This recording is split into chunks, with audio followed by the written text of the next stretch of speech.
नमस्कार, बहुत स्वागत है आपका कवरेज 18 में। मैं आपके साथ चंदा यादव। पीएम नरेंद्र मोदी ने मन की बात के जरिए देश को संबोधित किया है। वहीं आपको बता दें, यह पीएम नरेंद्र मोदी का 75वां संस्करण था। वहीं अगर मन की बात करें तो मन की बात 2.0 का 22वां संस्करण रहा है।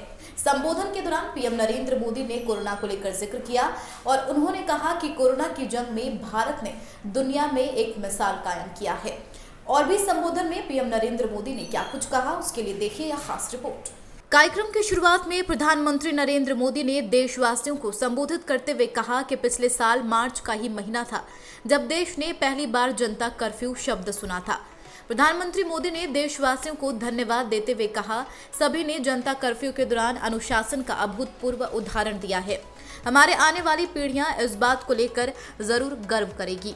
प्रधानमंत्री नरेंद्र मोदी ने कोरोना के बढ़ते मामलों को देखते हुए एक मंत्र हमेशा याद रखने की हिदायत दी और कहा, इन सब के बीच कोरोना से लड़ाई के खिलाफ एक मंत्र भी जरूर याद रखिए, दवाई भी कड़ाई भी।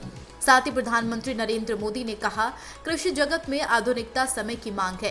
कृषि क्षेत्र में रोजगार के नए अवसर पैदा करने के लिए, किसानों की आय को दुगना करने के लिए परंपरागत कृषि के साथ ही नए विकल्पों को अपनाना बेहद जरूरी है।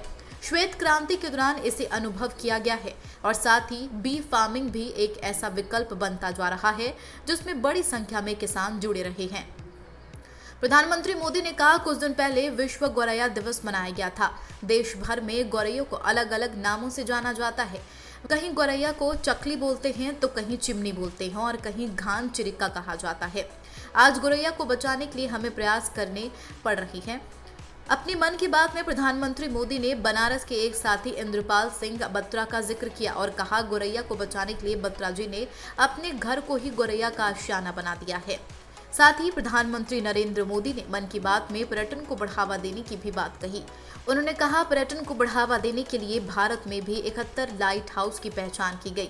इन सभी लाइट हाउस में उनकी क्षमताओं के मुताबिक संग्रहालय, amphitheatre, open air theatre, cafe, बच्चों के लिए पार्क, इको फ्रेंडली कॉटेज और लैंडस्केपिंग तैयार किए जाएंगे।